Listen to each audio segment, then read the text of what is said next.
The Economic Community of West African States, ECOWAS, is facing an unprecedented crisis. What is more dangerous, a military coup or a constitutional coup? Regional power Nigeria begins to seek individual support for Niger following the controversial seizure of its presidential plane in France. The incident has raised serious concerns about France's role in the ongoing conflicts in the Sahel region and its potential influence in preventing ECOWAS from taking decisive action.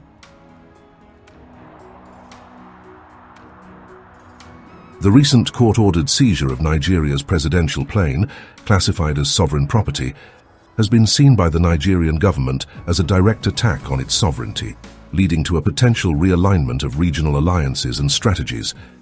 The catalyst for Nigeria's shift in individual support for Niger has been the recent French court-ordered seizure of its presidential plane in France. The plane, classified as sovereign property, has been sequestrated by a French court as part of a legal dispute involving the Nigerian government. While the details of the court case remain complex, involving allegations of unpaid debts and breach of contracts, the Nigerian government has condemned the seizure as a violation of its sovereignty and a direct challenge to its status as the leading power in the region. This action by the French authorities is not only unprecedented, but also unacceptable, said a Nigerian government official who spoke on condition of anonymity. It is an affront to our national pride and sovereignty, and it raises serious questions about France's intentions in West Africa. The incident has sparked outrage in Nigeria, with calls for a reassessment of the country's diplomatic and military relations, particularly with France. The Nigerian government has recently begun exploring alternative alliances, including seeking individual support for Niger, a country that has been at the epicenter of the security crisis in the Sahel. The seizure of the presidential plane has heightened existing concerns about France's role in the ability of ECOWAS to intervene effectively in the Sahel. Over the years, ECOWAS has been flagged for its failure to respond to the growing security challenges in the region, some attributing this to external interference. The current situation with Nigeria adds a new dimension to these concerns, suggesting that the influence of France could have been a major factor in the inaction of the bloc. Speaking in Abidjan, Senegalese member of ECOWAS Parliament raised different issues that need addressing. When a head of state violates the constitution, when a head of state violates the rights of his population that elected him, that is because, once again, I repeat, there are every day in our region economic coups, political coups, constitutional coups. Military coups are not necessarily the most dangerous and the most serious. We have seen, you know this better than me, a coup. We have seen constitutional coups through the tampering with the constitution for a third mandate, also as illegal as legitimate, where there were 50 deaths, 10 deaths, 30 deaths, 40 deaths. What is more dangerous, a military coup or a constitutional coup?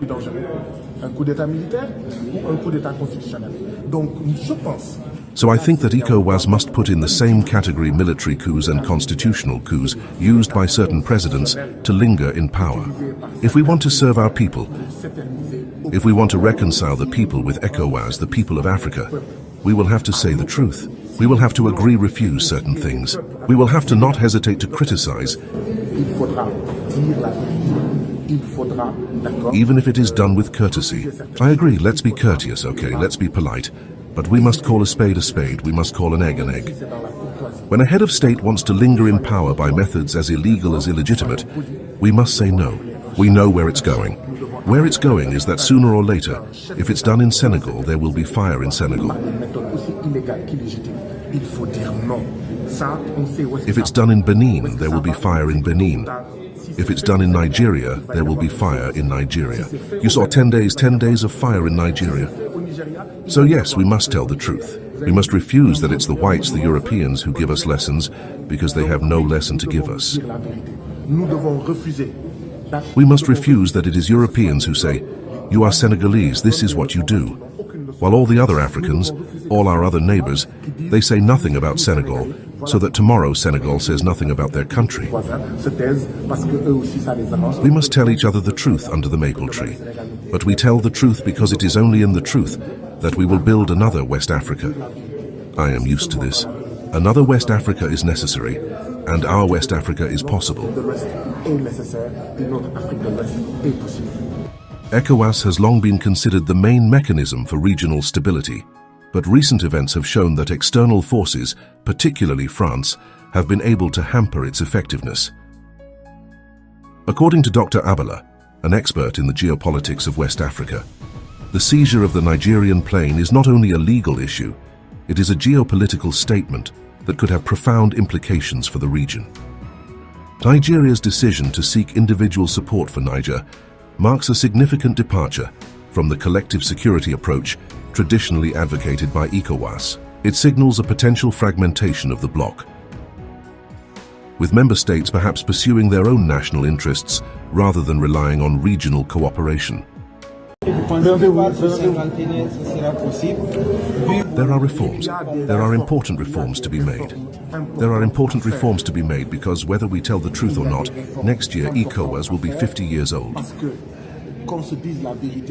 As I have said and repeated, we have 3 members who say they are no longer members of ECOWAS, whether they like it or not. That is also the record of ECOWAS. It does not please anyone. We should analyze blandly, lucidly, calmly why this is the case, and see the changes that need to be made. See the transformations that need to be made. We are tired. We are exhausted. I said it, and it was not to criticize Côte d'Ivoire and the valiant Ivorian people. Do you think it is normal that Côte d'Ivoire is the leading producer of cocoa? And when you list the 10 countries that produce the most chocolate, you do not find Côte d'Ivoire. And we are surprised that there is unemployment here. We are surprised that there is poverty here. We are surprised that there are 40% of Ivorians who can neither read nor write, who are illiterate. I reassure you, Senegal has 54% of the population who are illiterate. So what I say for the Ivory Coast is what I say for Senegal. That is to say, if what we produce we do not transform in our countries, we will not be able to resolve the problems of development and the problems of unemployment. There is an international division of labor that was imposed on us by the imperialists, an international division of labor where these imperialist countries want us to be markets for their finished products. These countries have no interest in the Ivory Coast processing its cocoa. It will never be transformed in Mali and Senegal. Why? Because we must be kept in our countries as the outlets for their finished products and as the reservoirs of raw materials where they come to draw. Transform in their country, create employment in their country, and leave behind poverty, or rather impoverishment and unemployment.